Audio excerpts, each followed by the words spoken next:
I think we'll go ahead and begin. We have 3 items for today, and I want to begin with announcements from the police department. Major Protsman, Major Baker are here, and Major Cortez to introduce the newly hired officers for the Lima Police Department and put them through their first test in front of the microphone. Well, I can tell you, Mayor, that we voted this morning of whether or not I was going to introduce them or they would come up and introduce themselves, and it was 6-1. My vote being the only one that they would speak today. So if you guys want to step forward when I call your name so they know who you are, please. The 6 officers, they were sworn in July 17th by Judge Lawver. Aaron Baker. Aaron graduated from Temple Christian High School in 2011. He also attended Rhodes State College and graduated with an associate's degree in criminal justice. He worked in security for Rhodes State before his employment with LPD. Jordan Kahn. Jordan is a product of Van Wert, Ohio, graduating from Van Wert High School in 2011. He received his basic police training at Vantage Career Center. Mr. Kahn worked for Van Wert County Sheriff's Office before his employment with LPD. Sam Krish. Sam graduated from Indian Lake High School in 2010. He attended Rhodes State College and graduated with an associate's degree in criminal justice. Before joining the LPD, he was an auxiliary officer with the Auglaize County Sheriff's Office. Chad Kunkelman. Chad is a product of Lima, Ohio. He graduated from Lima Senior High School in 2001. He received his basic police training at Apollo Police Academy. He has a son, Colton, and worked at Carter Lumber in Kenton, Ohio before his employment with LPD. Zane Slesher. Zane is a product of Spencerville, Ohio. He is married to his wife, Tiffany, and has 2 sons, Zayden and Wyatt. He received his basic police training at Rhodes State College. He is an active member of the National Guard and worked for BF Goodwrench and Toledo Molding and Dye before his employment with LPD. And Joshua Snyder. Josh is a product of Lima, Ohio, graduating from Elida High School in 2004. He is married to his wife, Catherine. He received his basic police training at Apollo Police Academy. He was employed with the American Township Police Department and the Army Police Department before his employment with LPD. Since all 6 are certified, we will not have to send them through a academy, so they will all hit the streets Friday. They will work with a field training officer for 20 weeks before being turned out on their own, and then they will have 7 months left on their probation. We're very happy to welcome them here. Each one worked very hard to get here today, and we know that each one will represent the police department and the citizens of Lima with pride, integrity, and professionalism. Thank you, guys. Thanks, Mayor. Do you all have any comments you'd like to make? Gotta have one of you. Senior officer. It's a privilege and honor to work with one of the finest law enforcement departments in the country, and each of us will do our best to prove that we are and we do belong with this department. You're welcome. Congratulations, and look forward to working with you. You'll have to remind me of your names often, okay? But welcome to Lima Police Department. Thank you for your service. Very good. Thank you. I don't know if any in the audience had some comments as well. I didn't see any offering to do that. All right. Well, it's a good lineup, and I know that the department is anxious for all the help that you will represent, and we've been short adequate manpower for some time, so welcome. Finance Director Steve Cleaves is here to give us some brief comments on as a follow-up to his mid-year budget review that took place last night with Lima City Council.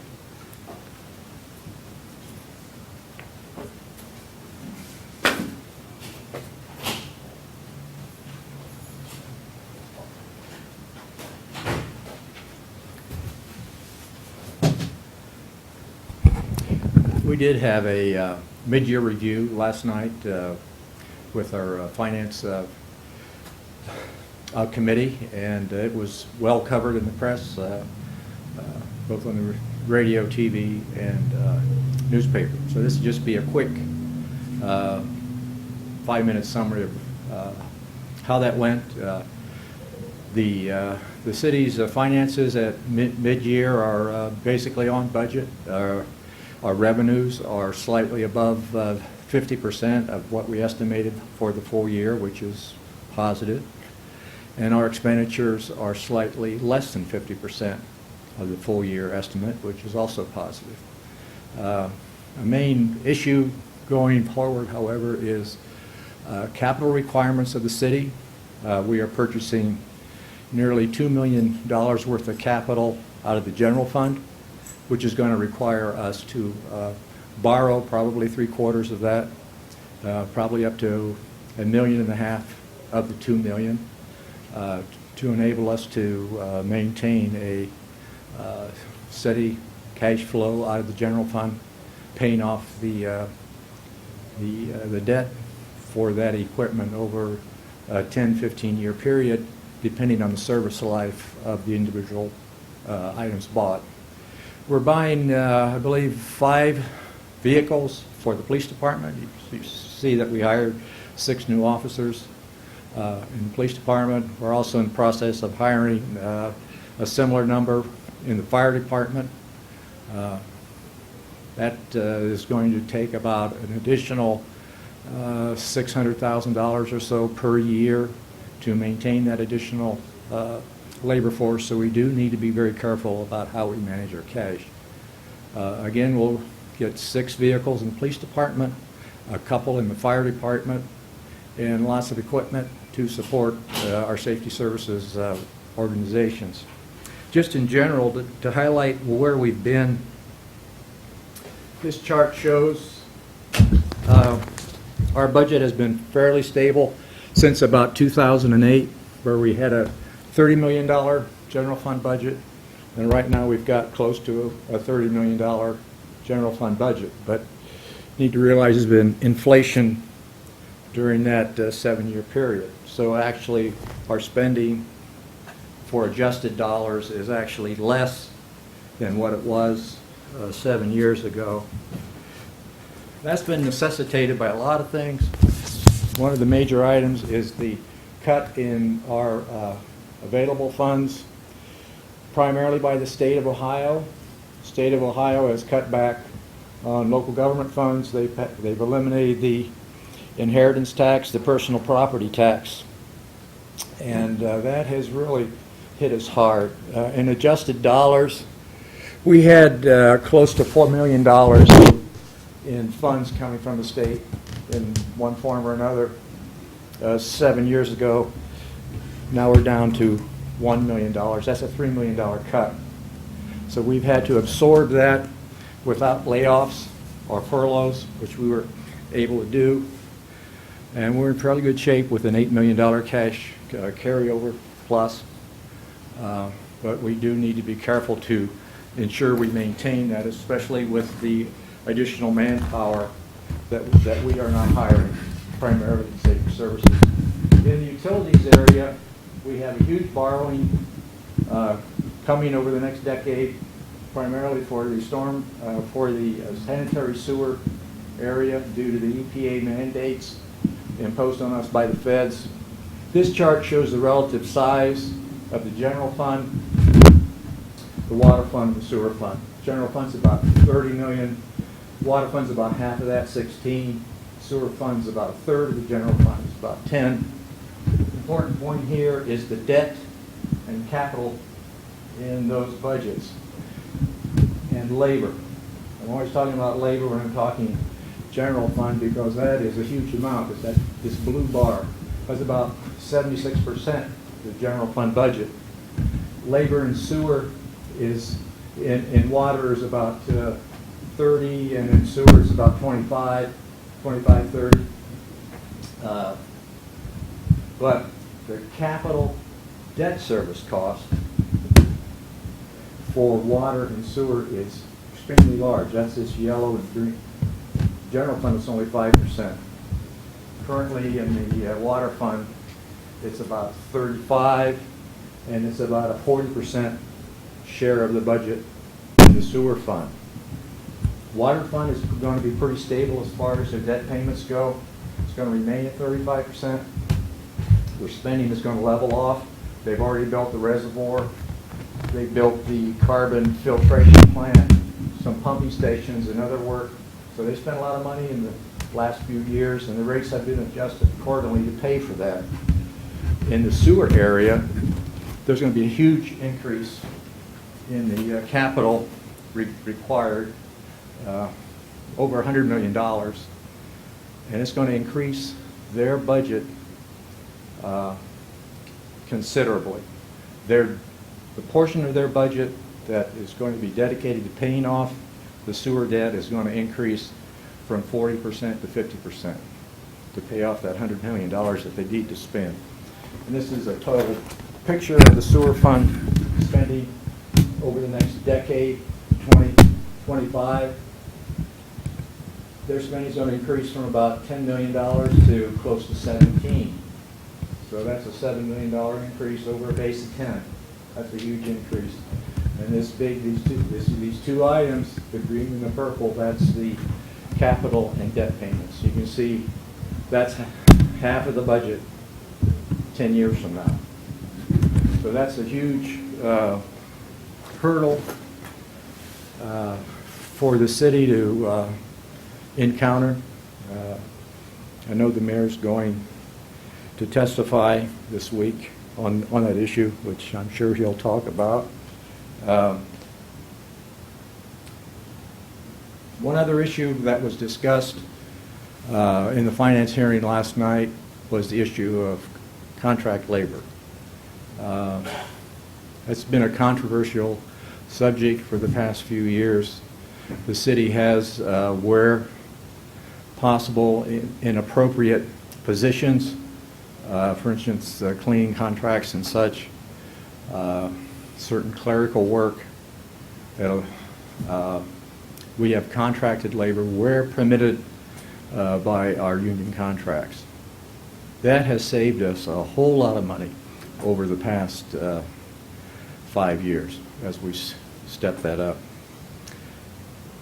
The controversy should be on whether that is a proper social policy or if it's politically wise. But the numbers are unquestionable. It does save money. Unfortunately, we've had people claiming that it doesn't save money, that it costs more. That's just not true. The auditor and I have looked at this issue many, many times. This is an example of an employee who would be making $20 an hour base salary, and what the total markup for benefits and such would be on a per hour basis of actual time worked. And if you have a contract worker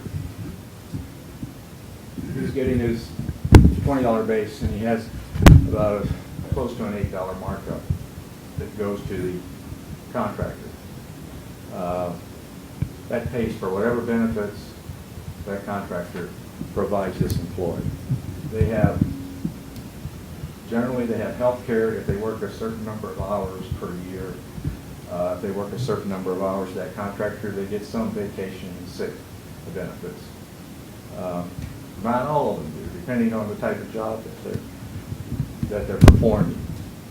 So that's about $27, $28 an hour total cost per hour that they show up on the job. Now, an important difference for our regular employees is we have a very good health program, which causes our labor markups to be a little bit high. Other items are for this contract employee, when he's not here, he's not paid.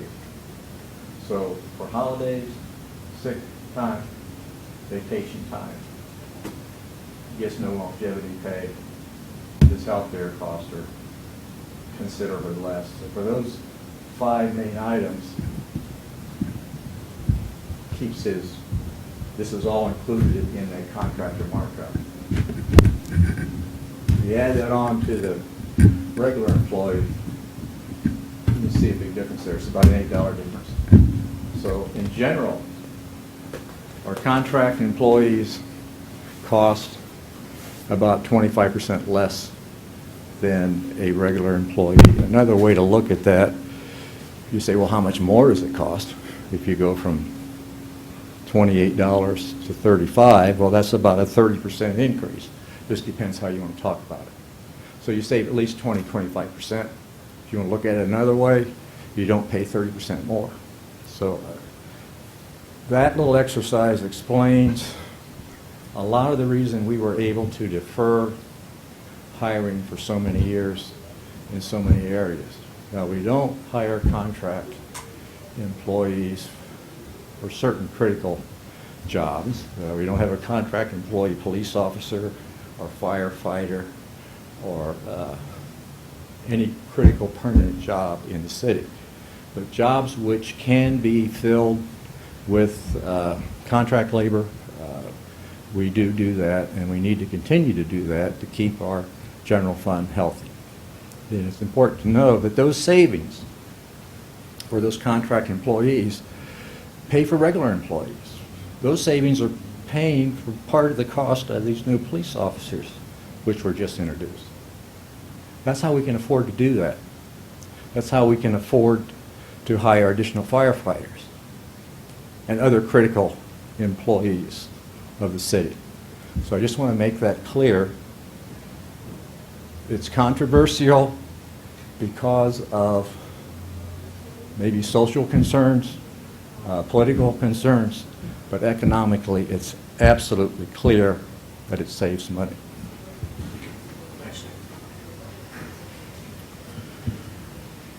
And because it saves money, it is the administration's intention to continue that policy. I think the overall health of the city's finances is a good thing that the community, I think, has been enjoying the benefits of for some time, particularly as we've experienced the Great Recession and its aftermath. So the fact that we're in good shape is not just an accident. It came about because we pursued certain policies around both constraining our overall costs, but also the way in which we've hired and provided services. So appreciate the update, Steve. Lastly, I do want to announce that tomorrow I'll be testifying before the House Water Resources Subcommittee on Capitol Hill. This is a subcommittee of the House Transportation and Infrastructure Committee. I've been invited, 2 years ago I was invited almost to the day to also testify on the same topic, which has to do with unfunded mandates and specifically the integrated planning framework which US EPA has introduced. I'll be representing the U.S. Conference of Mayors. There will be several other persons who have also been invited to testify representing either other communities or associations such as the National Association of Clean Water Agencies and others. That'll be taking place at 10 o'clock tomorrow morning. I'll be traveling there late this afternoon. Now, for the media that's here, I need to make a deal. You're very welcome to report what I've just said today, but I'm willing to give you copies of both my oral testimony and written testimony today if you'll embargo them till tomorrow. So, is that okay with Lima News? And you're welcome, and beginning tomorrow, when your earliest broadcasts or with the paper, but I don't feel I want to allow its publication today and undercut the presentation tomorrow. So I have both hard copies here, plus I can send you, if you want, digital copies, if that's an easier way to manipulate the information. The testimony, the written testimony ended up being about 14 pages plus appendices. And then I had to boil that down over the last several weeks to 5 minutes. So that's the opportunity tomorrow, is to deliver the 5 minutes and hopefully make a series of points about the need for Congress to act in a way that will provide relief to communities. To deal with what, Steve has just highlighted as $100 million in our instance, but certainly for other communities, it's billions of dollars that are being looked at in costs. And ultimately, not just costs for the municipal organization, but costs imposed particularly on the poor and middle-income households, which will be backbreaking in its effect. So that's all that we have for today, and we can break down for interviews. Thank you.